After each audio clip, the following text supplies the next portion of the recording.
மதுரை மாவட்டம் நிலையூரில் உள்ள வண்ணப்பாறை மேட்டில் தலை சிதைக்கப்பட்டு இளைஞர் சடலமாக கிடந்த சம்பவம் அதிர்ச்சியை ஏற்படுத்தியுள்ளது. இது தொடர்பான விவரங்களோடு செய்தியாளர் கதிரேசன் இணைந்திருக்கிறார். கதிரேசன், வணக்கம். முழுமையான விவரம் என்ன? வணக்கம் மேடம்.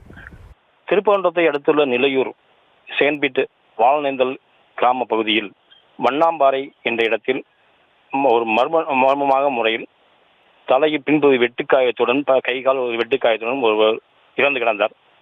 படுகொலை செய்யப்பட்டு இறந்து கிடந்தார்.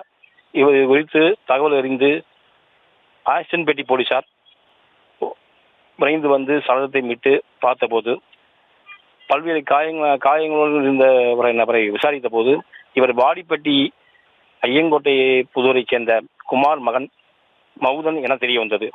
இதே போன்ற சம்பவம் சம்பக்குளம் விளக்கில் உள்ள பகுதியில் தேசிய நெடுஞ்சாலை பகுதியில் ஒருவர் நேற்று இரவு இறந்து கிடந்தார். இந்த இரண்டு கொலை நடந்திருக்கலாம் என்ற சந்தேகத்தின் பேரில் எஸ்பி அரவிந்தன், ஏஎஸ்பி அனில் நகர் மற்றும் இன்ஸ்பெக்டர் தம்பிராஜன் ஆகியோர் போலீசார் வழக்கு பதிவு 2 பேரையும் கைப்பற்றி வழக்கு பதிவு விசாரித்து வருகின்றனர். விவரங்களுக்கு நன்றி கதிரேசன்.